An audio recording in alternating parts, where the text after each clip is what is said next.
Tautua whai pea lau Samoa Entertainment TV mai Samoa ai usi mai al whaafonga whaapoponga o ana tamua i nei aso. Talawhalawa i le nei fo i tula ai usi mai whaafonga o a tamua o le nei aso. O le aso pisi le nei le taulanga ai o le malo.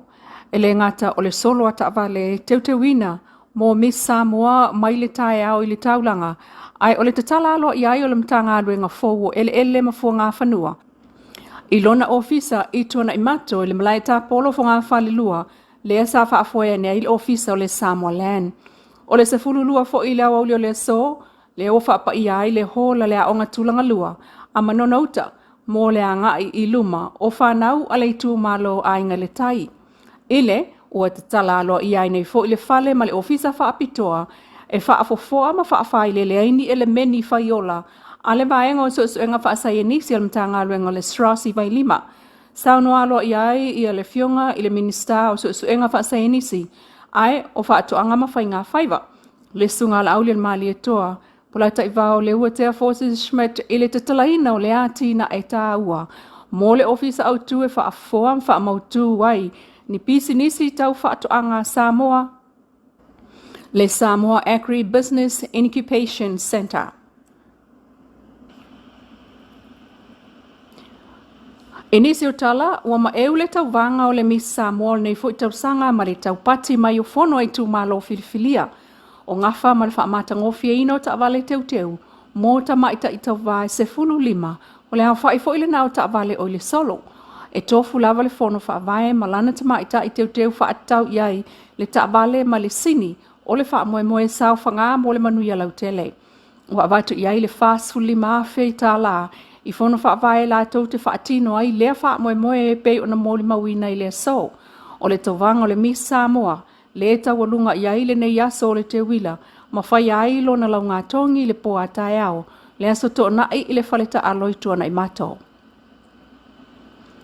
Ua whaamaunia mai le taitai whono le vaenga whaapolkiki whaupu whai a le whaas, po le whaatua i le tua Samoa ua tasi le sunga la aule le mali e toa, po la tai vao le ua tea Forces Schmidt. Le malanga asui o le vaenga whaupu whai i Amerika i le masino no vemalua o lua wha. O le malanga atu o le whaas i Amerika ua mōli mawina le amatai o tāpena penanga whaala poptonga o Samoa i stete o Amerika o le Aasia e le whai ngā malanga mamalu.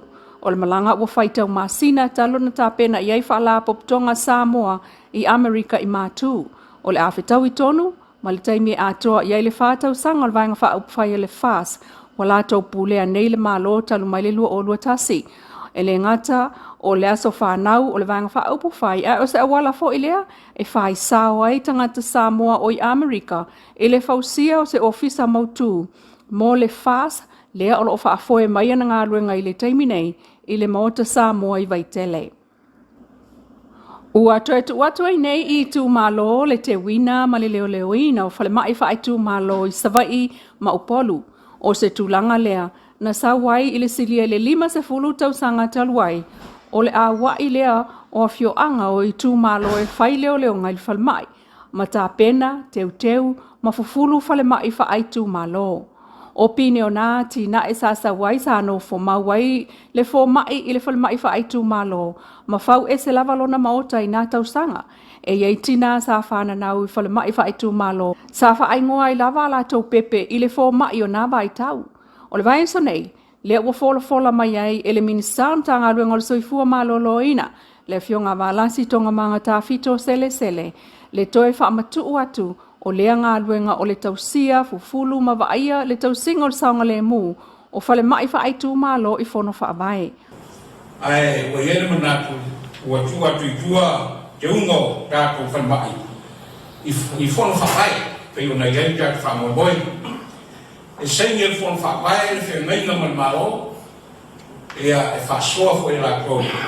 A le tupela, e alu i a la kou na ngā ioi, ma ngā lui. I le wha foina. O tātou. Wa o whakasi whamoe nei i le kewina o lotoa, ma le furuina o whalmaka, ma mesa iai, sa leila bea le furuina o whalmaka.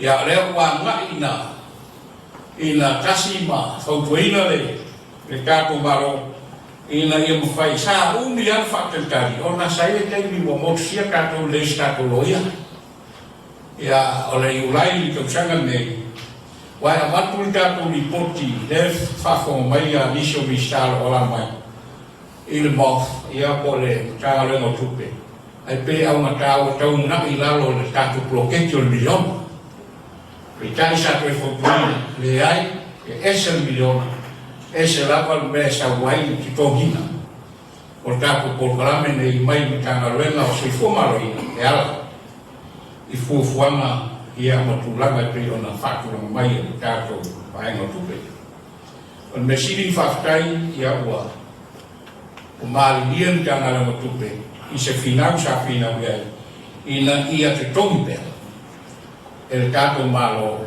ia tulanga pe ona ia awale avea lalo tato fon famai ia po tato po eki le sola ia fa ku wai se manaku o le winga o le tuina tu tua ina ia o fo nei fa malo disi fon famai e ai isi tula ma foi te ia o ave i tanga ta fa business le tua e ran ai ia po klame nei e ai a fai lo fa pena la to li mai la le ka tu tanga le e to ia o ili la isele business o na business ia e mai se fa ki no ina o fu pa pe fa mo buena ia manu ia ai komiti tina o au manga o au tarvo ia o lo fa manino fo i le minsta o tupe o le nala asanga o le vaenga o le plokete o mtanga luenga e adu sa o lava i tangata o lo lato fa atino ina ngā luenga.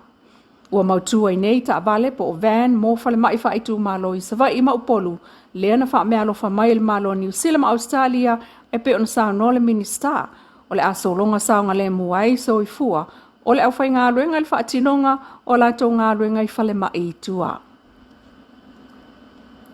O le lua ile nei vai so talo na mai alo ia le taimi o le tamaita i Amerika Noriko Horiuchi lea na fai masui o le malo Amerika i Samoa. Mai wasui tulanga i nei Daniel Tarapaki e avea Mashade Affairs lea ua iai lea li to mai fa apitoa e au fiai ngā ruenga e langolongo i nai lona malo sa ngā lue ia tunu o e pe o Myanmar, Australia, Saudi Arabia e talitonu lea ali i le so tanga o le ngā lue whaatasi ma leanga i whanua ia tunu o loo ngā lue ai. Mai o lana fo ile nava ai i lona ngā lue ai i lo tātou tunu o e au fiai lea mana ia ma whaalo alo ngio a tātou tū ma ngā i whanua.